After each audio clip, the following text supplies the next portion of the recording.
아가서 말씀인데요. 부활주일 날 무슨 말씀을 전할까 하다가 작년에 이 말씀을 전하려고 하다가 작년에는 전하지 않았고요. 이번에 다시 생각이 나서 아가서 말씀 부활주일 아가서랑 부활주일이랑 무슨 상관이 있을까 그런 생각이 들잖아요. 근데 또 살펴보면 또 그런 하나님의 메시지가 있더라고요. 그 아가서 2장 8절에서 10절 이 말씀인데요. 우리 다 같이 한 목소리로 읽도록 하겠습니다. 시작. 내 사랑하는 자의 목소리로구나. 보라, 그가 산에서 달리고 작은 산을 빨리 넘어오는구나.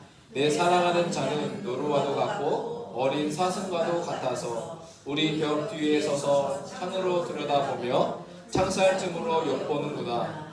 나의 사랑하는 자가 내게 말하여 이르기를 나의 사랑 내 어여쁜 자야 일어나서 함께 가자.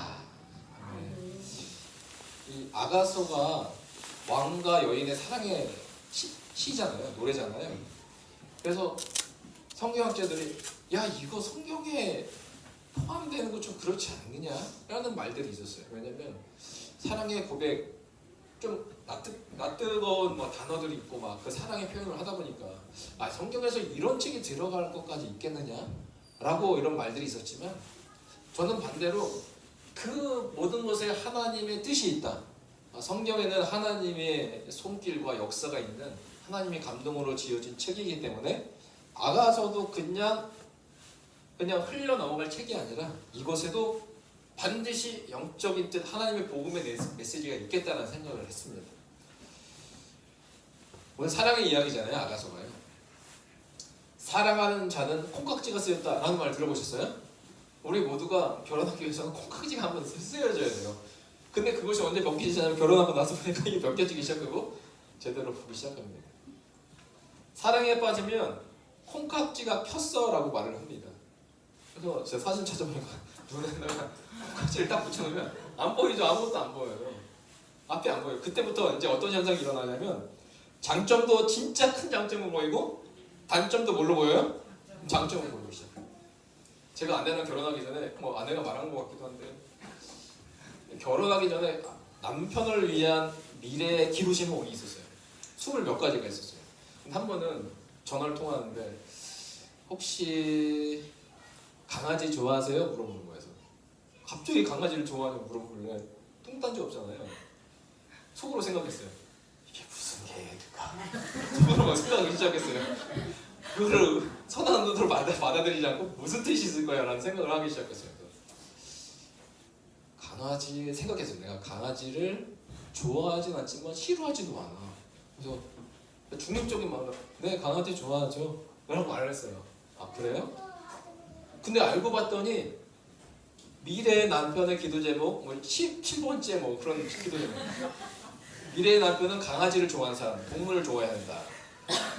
근데 몰랐는데 아기도 좋아하세요? 물어보거든요. 또 생각하게 내가 싫어하지는 않고 좋아하지도 않는데 뭐 좋아합니다 라고 말했거든요. 간신히 나쁜 거 아니에요. 근데 아내가 20몇 가지 중에 지운 게 있어요. 기도 제목. 미래의 남편의 기도 제목 뭐냐면 저희 아내가 170대니까 키가 크니까 최소한 나보다 큰 남자를 만나야 된다라는 기도 제목이 있었던 거였어. 처음엔 180 이상 뭐 이렇게 적었어요. 아니 당연하잖아요. 뭐 170인가 180 정도 만나면 딱 맞잖아요.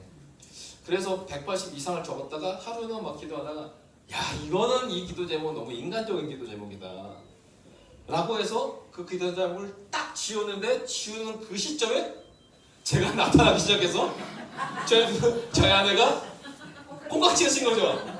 170인데도 괜찮아.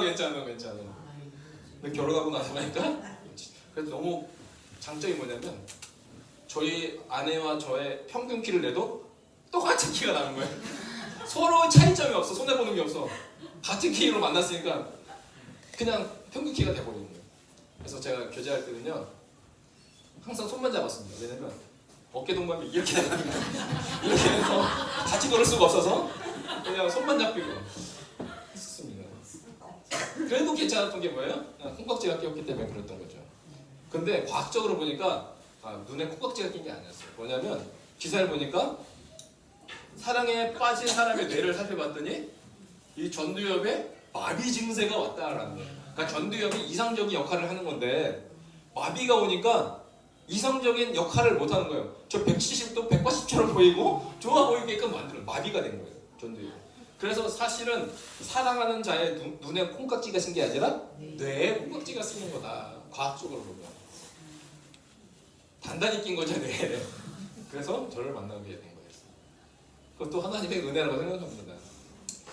자, 사랑에 빠진 사람의 뇌는 이상적인 판단에 중요한 역할을 하는 전두엽 활동이 일시적으로 중지해서요, 비판하는 기능이 사라지고 의심하는 등의 기능이 상실해요. 근데 결혼하고 나서 이 전두엽이 이제 정상적으로 돌아오니까 그때부터 보이기 시작하는 겁니다. 야, 내가 그때는 왜 못 봤지? 근데 하나님이 그렇게 만드신 거예요, 인간을. 그러면 누가 결혼하고 누가 이렇게 살아가겠습니까? 가정을 이루고 국가를 이루고. 이 모든 것이 하나님의 그 창조 섭리 안에 이 모든 것이 기능이 있다고 저는 믿습니다. 근데 보니까요, 오늘 아가서를 보니까 이 하나님이야말로 사랑의 콩깍지가 쓰이신 하나님이시다라는 것을 발견하게 돼요. 사실 하나님은 사랑의 콩깍지가 쓰이신 분이 아니에요. 왠지 아세요? 그냥 하나님 존재 자체가 사랑이시기 때문에 그렇습니다. 그 사도 요한일서 4장 16절에 하나님은 어떻게 표현하냐면 하나님은 뭐라고요? 사랑이십니다. 그러니까 콩깍지가 쓰이면 벗겨질 수도 있는 거잖아요. 근데 하나님 이 자체가 없는 거예요. 그냥 하나님은 사랑이시다라는 겁니다. 그래서 하나님의 사랑이 결정적으로 보여지는 사건이 십자가의 부활인 것이죠. 그 십자가, 자기의 아들 독생자 예수를 죽이시기까지 우리를 구원하기 위해서, 왜냐면 우리가 죄인이고 부족하고 이 죄로 형벌을 받아야 될 인생인데 이 인생을 대신 구속하기 위해서 자기 아들을 계속적 죽음을 십자가에서 죽게 하신 거 아니겠습니까? 그리고 그것을 내버려 두지 않으시고 다시 살리셔서 부활케 하신 이 십자가와 부활이야말로 하나님의 사랑을 결정적으로 보여주십니다. 그래서요, 요한복음 3장 10절에 하나님은 어떤 분이라고 하십니까? 하나님은 사랑이신 거예요. 하나님이 사랑이신데 누구를 사랑하시냐? 세상을 사랑하신다. 이 세상은 바로 당신이 창조한 피조한 남자와 여자, 하나님의 백성들, 당신의 자녀들을 하나님이 사랑하시는 거예요. 그런데 그 세상 이 자녀들이 온전치 못하거든요. 그래서 결심했습니다. 당신의 아들 예수를 이 땅 가운데 보내셔 죽기까지 사랑하게 하신. 그래서 그 이유는 예수를 이제 믿는 자마다 첫 번째 멸망하지 않고 영생을 얻게 하기 위해서 당신의 아들 예수를 십자가에 죽기까지 하셨는데 그 모든 행동이 하나님은 사랑이시다라는 거죠. 그래서 우리를 멸망치 않고 영생을 주시기 위해 십자가에서 죽음으로 끝내지 않고 주님이 부활시키셨습니다. 사랑의 콩깍지가 쓰이신 하나님이 아닌 사랑 자체이신 하나님이시죠. 그래서 하나님의 사랑이요, 저는요 가장 잘 표현하는 성경이 아가서다라는 거예요. 하나님의 사랑. 여기 왕의 사랑, 이걸 하나님의 사랑 아니겠습니까? 근데 이 아가서를 지은 사람이 누군지 아시죠? 네, 솔로몬이에요. 솔로몬이 1장 1절에 이렇게 시작해요. 솔로몬의 아가라. 이 아가라는 게 이제 뭐 영어로 보면 솔로몬 Song of Songs, 노래들 중에 노래가 아가예요. 노래들 중에. 그러니까 이 세상에 수많은 노래들이 있지만 왕이 여인을 사랑한 이 노래야말로 노래들 중에 최고의 노래다. 이 사랑의 노래가, 이 아가서가 라는 말이죠. 노래 중에 노래가 바로 아가서인 겁니다. 그 유대인들, 이스라엘의 그 유대인의 그 가르치는 선생 랍비죠. 이 랍비 중에 최고의 랍비, 가장 위대한 랍비가 이름이 아키바라는 랍비가 있습니다. 이 아키바가 참 많은 일들을 했는데 여기 시간은 없고요. 그 아키바가 이 아가서를 향해서 어떤 말을 했냐면 이스라엘 어떤 사람도 아가에 대해 부정한 손으로 서술하는 것을 금지한다. 이 남녀의 그 적나라한 사랑의 이야기가 아니다. 그걸 권위에 도전하지 말아라. 부정한 손으로 서술하는 것을 금지한다. 그 두 번째, 세상은 하나님께서 이스라엘의 아가서를 주기 전까지는 무가치하였으며 모든 케투빔은 유대인이 성경을 나눌 때 우리처럼 나누지 않거든요. 케투빔은 시편, 욥기, 잠언, 전도서, 애가, 그리고 다니엘, 에스더, 에스라, 느헤미야, 역대기, 룻기, 이게 이제 케투빔이라고 말합니다. 이 성경 말씀 케투빔은 거룩하지만 아가서가 가장 거룩하다라고 말하고 있어요. 남녀의 사랑을 말하는데 그게 가장 거룩하다라고 이렇게 설명하고 있어요. 참 신기한 말씀이 아가서인 거죠. 그래서요, 아가서의 핵심 주제가 사랑이에요. 사랑과 기쁨. 그런데 이 아가서를 읽으면 이 아가서에 나온 왕, 이 여인을 사랑하는 이 왕이야말로 전두엽이 완전히 마비가 된 사람처럼 그런 말들을 쏟아내고 있어요. 너무 사랑하는 그 고백들이 막 쏟아지는데, 야, 진짜 이 전두엽이 마비가 됐구나 라는 생각이 들 수 있습니다. 여기서 왕은 사실은 그리스도를 예표하고, 그리고 여인은 그리스도인을 예표하기도 합니다. 그리스도와 그리스도인의 사랑. 근데 더 한 발짝 더 나가서 여기서 왕과 여인의 사랑은 그리스도와 교회의 사랑을 말합니다. 하여튼간 사실은 사랑의 콩깍지가 쓰인 왕을 볼 수가 있는데, 이 왕이 얼마나 이 여인을 사랑하는지 비유법을 사용해서 8가지의 이 여인에 대한 아름다움을 설명하기 시작합니다. 한번 보세요. 첫 번째, 야, 이 여인을 딱 보니까 뭐가 첫 번째 생각났어요? 솔로몬의 휘장 가도 같구나. 솔로몬의 휘장, like the tent curtains of Solomon. 솔로몬의 텐트 커튼과 같구나.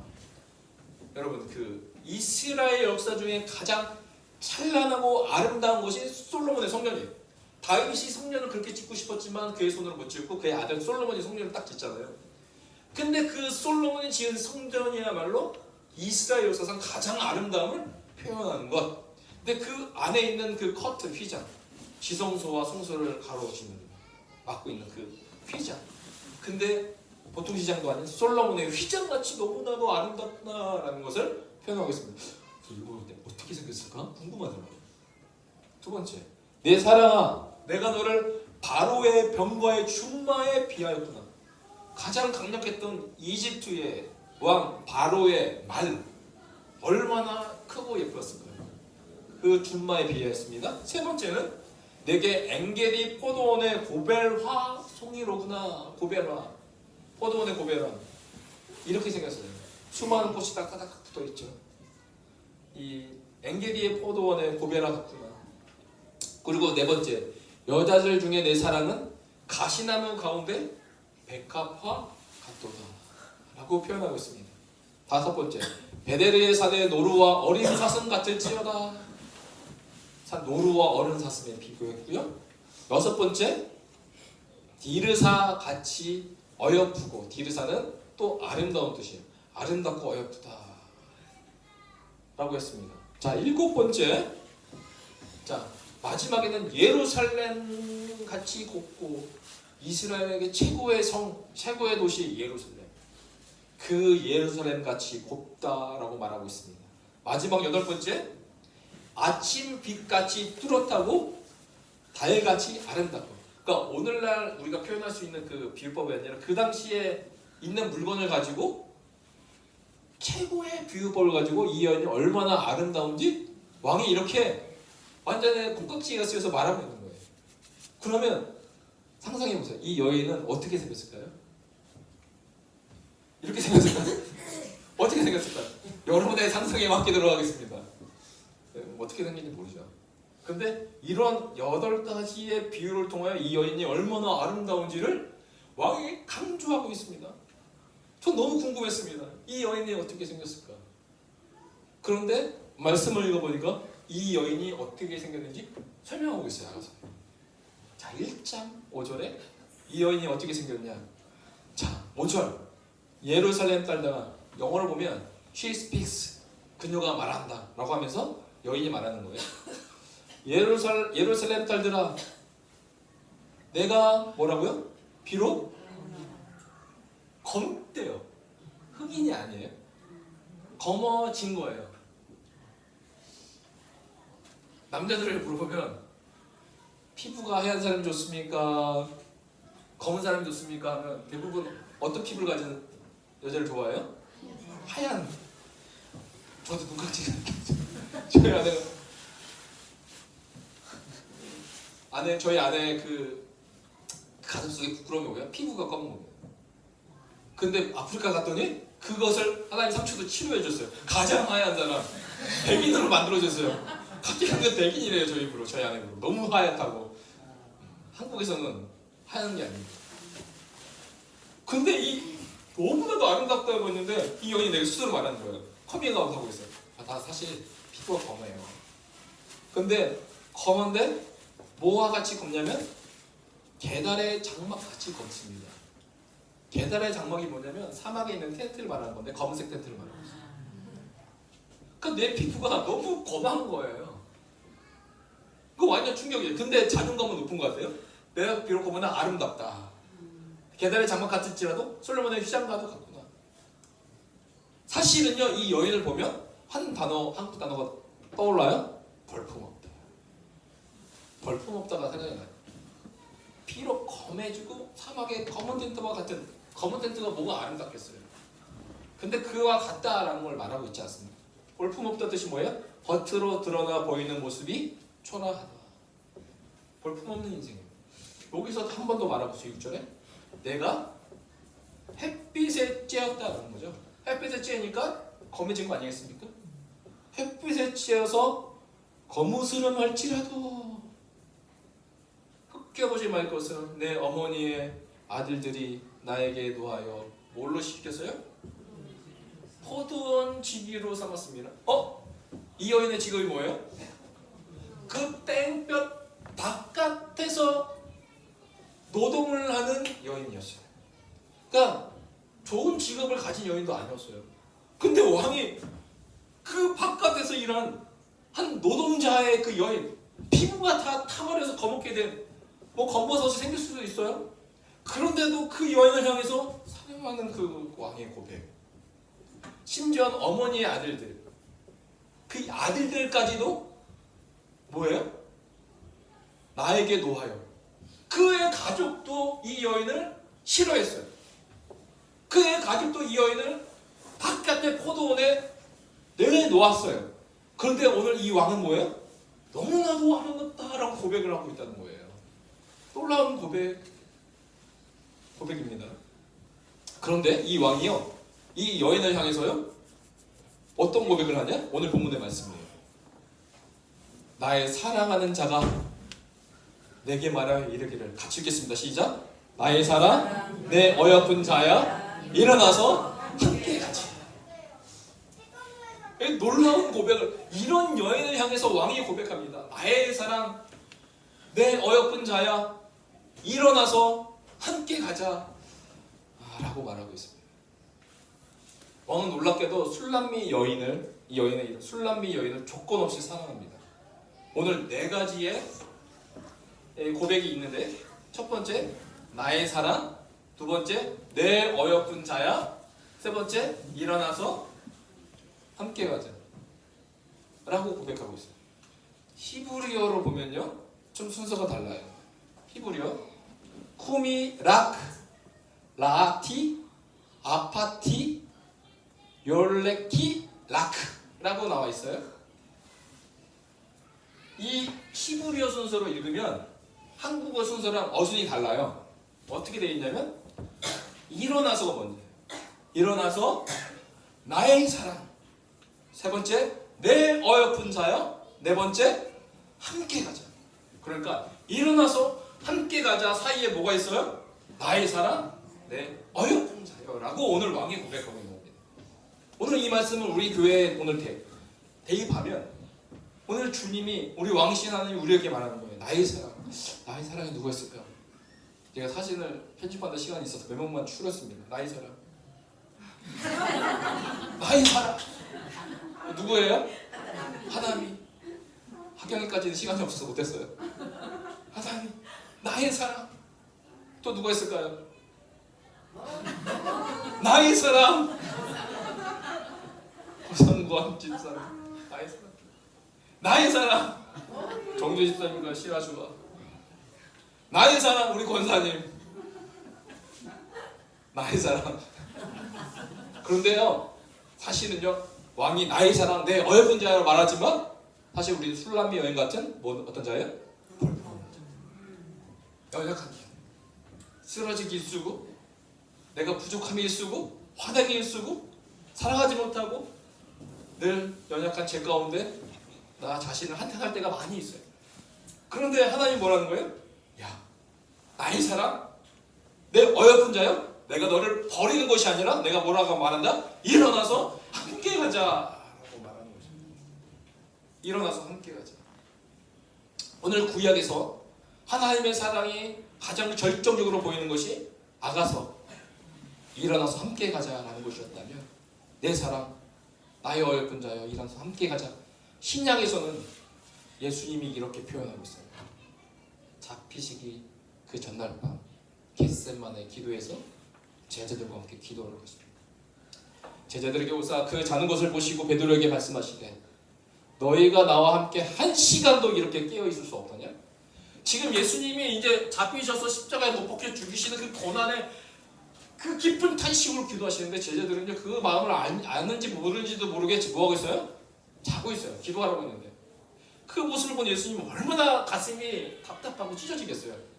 아유 저 한심한 것들 한 시간도 못하 기도 못하냐? 마침 죽게 생겼는데. 두 번째 그리고 기도하라고 하고 다시 기도하러 가시고 두 번째 예수님이 찾아오셨어요. 다시 오사 보신즉 제자들이 또 뭐 했어요? 자고 있어요. 이는 그들의 눈이 피곤함일로라. 다시 기도하러 가고 세 번째 기도하러 가셨다가 다시 오십니다.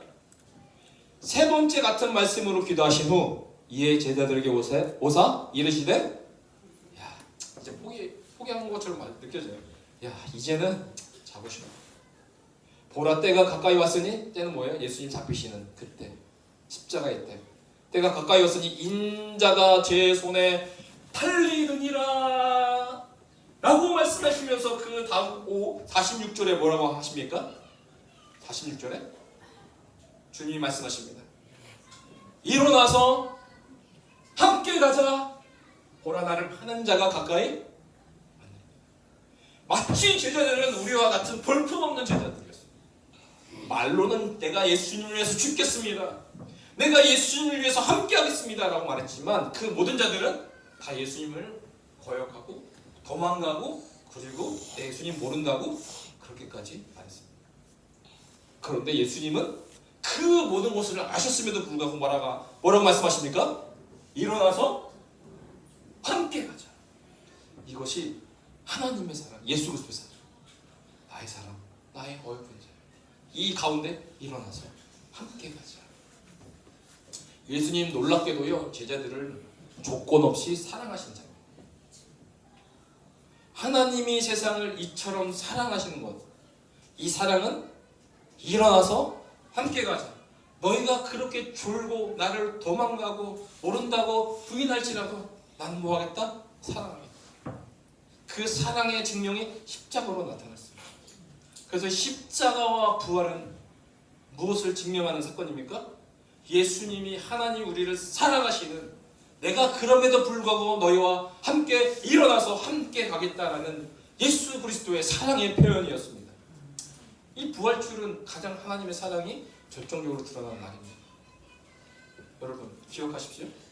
오늘 이 볼품없는 우리 가운데서도 예수님이 부활하신 지 2000년이 지났지만 오늘 동일하게 말씀하십니다. 뭐 하자고요? 일어나서 함께 가자. 사실은 일어나서 함께 가자라는 이것은 하나님의 존재 자체였습니다. 왠지 아세요? 하나님은 어떤 하나님이세요? 일어나서 함께하는 임마누엘의 하나님이십니다. 임마누엘의 하나님이 이 일어나서 함께 가자 이 표현 가운데 하나님이 어떤 분이신지 나타나고 있습니다. 함께 하자. 왜요?